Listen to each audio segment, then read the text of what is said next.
Hi lovelies, this is Blossom and I'm back with another video for the Ogham. This time all about the elder tree or Ruis. And yeah, so I pre-recorded this video, but by the time I load it up, the winter solstice is already past. I hope you had wonderful celebrations if you do celebrate this day. And if not, then I wish you Merry Christmas already and a good start in the new year if I don't come back. Now let's start for the elder tree. So we can find elder in the tree calendar from November 25th till December 23rd. The colors are red and dark green. The animals for this tree are the badger, the raven and rook, and the flower associated with it is the dandelion. Now let's start with the lore and legends. Elder is one of the trees that has particular regenerative abilities. It recovers easily from damaged branches and brutal pruning. By extension, this suggests its life-giving qualities and thus its association with magic, the goddess and female energies, all of which have long been feared and respected. Now, elder is sacred to the Germanic goddess Holda, or how we call it here Frau Holle. She is a goddess of wisdom, winter, and protector of the housewives and mother. In some parts of Germany, she rides the winter skies in her wagon as the leader of the wild hunt that we talked already in my previous video about. She watches over women while they are spinning flax. When she shakes out her feather bed, it snows. She has two faces. To the good daughter, she shows her grandmotherly beauty, but the bad lazy daughter sees only a frightful, ugly old hag. She brought the souls of unborn children through her sacred pool, delivering them to their expected mothers, and later she would rock the baby cradles after the nursemaid fell asleep. During the winter's Yule time, leave a bowl of milk on the table for Holder when you leave the house to go for ritual and worship. Offer unused milk to your garden or livestock to enhance fertility.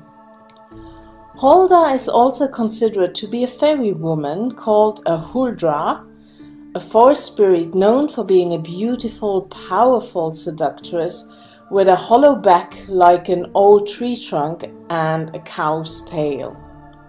So there it starts to get problematic to find a picture.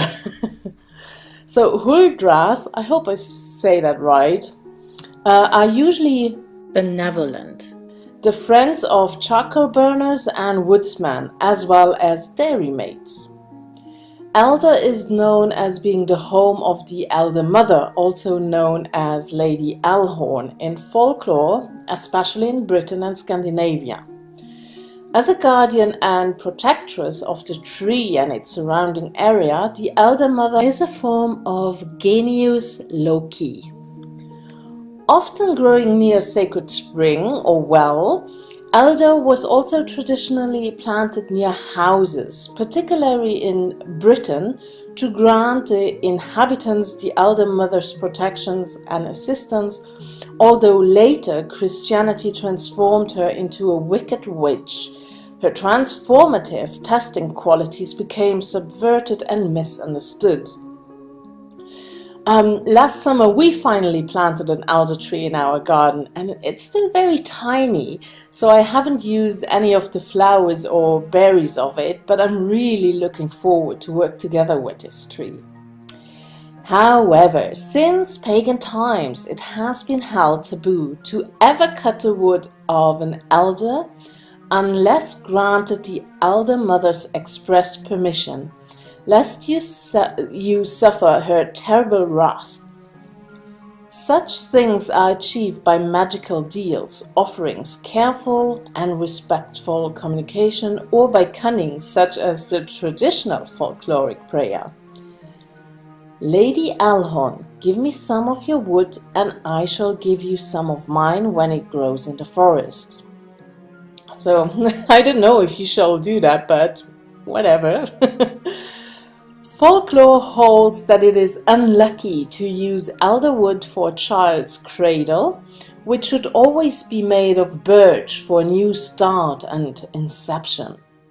It was considered to be bad luck because it was said that either the mother of elves, a fairy, or a witch lived in the elder root. So there are many different stories about the elder tree.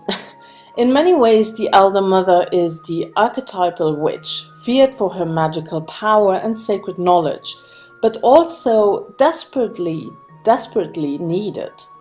Its berries are particularly potent, and the Druids regarded any that remained on the trees in December as a gift from the earth goddess.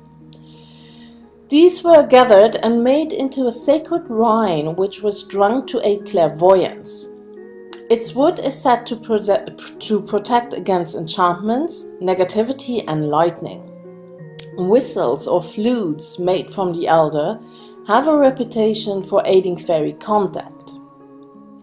It is also said that sleeping beneath an elder tree grants access to the other world, sometimes physically and sometimes through magical empowered dreams. If you stand beneath an elder tree at midsummer, it grants the vision of the Sidhe as they ride by on their quarterly migrations. If the eyes are bathed in the green juice of the wood, you might see fairies and witches. And if you stand under an elder tree at Samhain in Scotland, you can see the fairy host riding by. Elderberries plucked on Midsummer's Eve confer magic powers. In the Isle of Man, elders are the main dwelling place for elves. Elder has the ability to assist in change of consciousness and the development of visionary skills. The elder's visionary qualities also reveal the tree's position as a gateway to the other world, be it fairies or indeed the ancestors and the realm of the dead, known as Annwn in the Celtic tradition.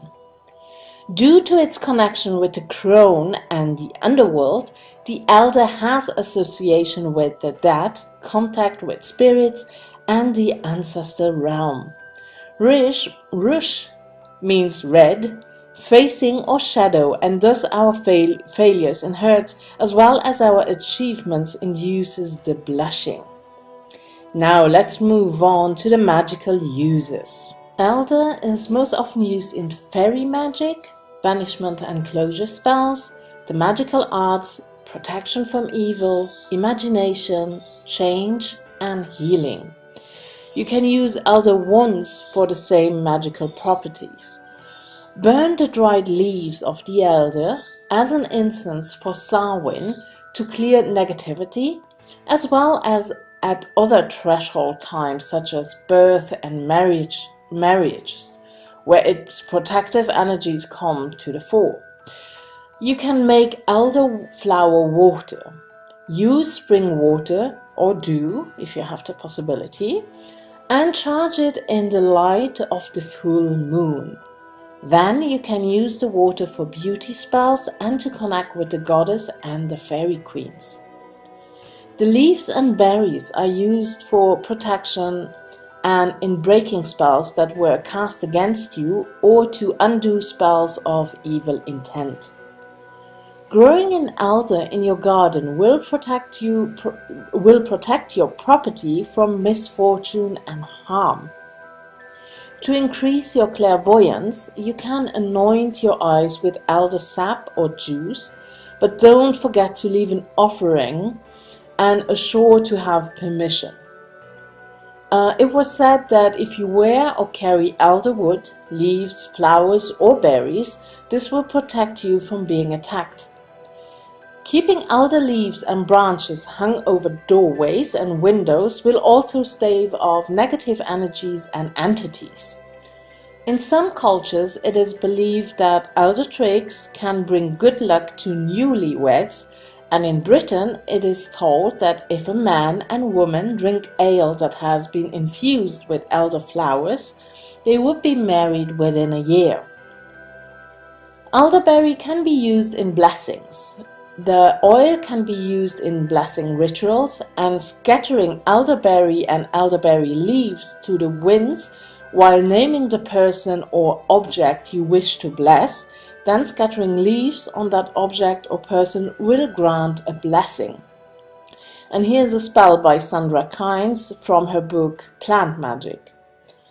If you are concerned about hexes or dark magic, hang elderflower over your altar and say 3 times, Lady Elder, powerful tree, I call to you, please aid me. Keep at bay those who may do harm. Make these flowers a powerful charm. And that's it for the magical uses. Now, let's go to the healing properties. The berries and the leaves are both rich in vitamin C. The leaves can be made into eardrops to treat pain and inflammation. The flowers make a tea that is good for treating coughs and irritable throats, as well as being made into a skin cleanser and lotion. The bark of the new small twigs can be made into a laxative. The bark, roots, berries and leaves can all be used as a dye. And the berries are good for making jam, wine, vinegar and syrups. As a vibrational essence, it assists in dreams and the balance between realms within and without. It can help those who are excessively earthy or excessively dreamy. And as we saw already, it also helps fairy and ancestral contact in magical and shamanic work. It also stimulates powers of recovery and renewal of the vital life energies that rejuvenate. Elderberries offers the light of the stars and moon and assist you to illuminate the way for others and yourself. And we are already at the last part, the divination meaning. The Ogham Ruis symbol suggests a cycle, a time of a beginning and of an end of something that you are working on or waiting for. It indicates that you are standing at a threshold. It also counsels us to enjoy life now. The death of something in your life is only the beginning of a new time, new growth and a new cycle. Ruis offers a spark of inspiration or awin. It nudges you to take hold of that inspiration and to let go of the things in life that have been holding you back. Ruis may also suggest that you are experiencing or going to experience a disagreement with someone. You may be in a legal dispute with someone, and Ruis suggests that you let go of past assumptions and past definitions of how things are meant to be in order to move ahead. Changes bring creativity and draw in new ideas and thoughts. If you get elder in a reading, it could also suggest that now is the time to seek guidance from your ancestors, a time to learn from their past and your own past. It can also indicate that a sacrifice must be made in order to gain in the long term. Mistakes must be corrected and wrong deeds put right, lest the blushing of embarrassment and shame follow, as well as the red of wounds.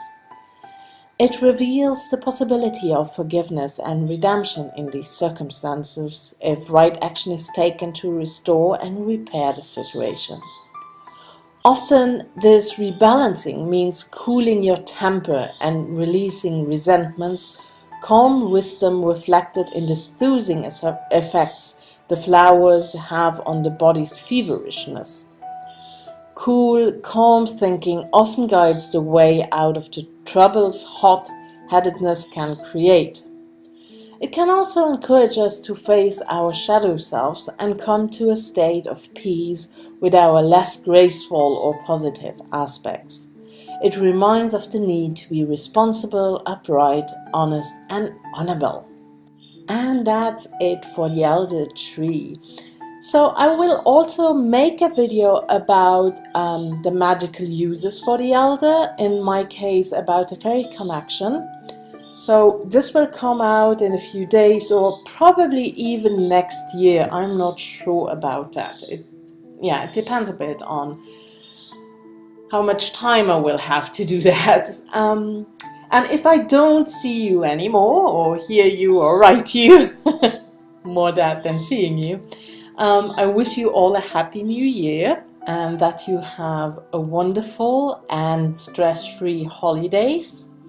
Don't let anybody annoy you. I know sometimes it can be stressful and annoying, so take care of yourself. Much love and many blessings, and bye bye.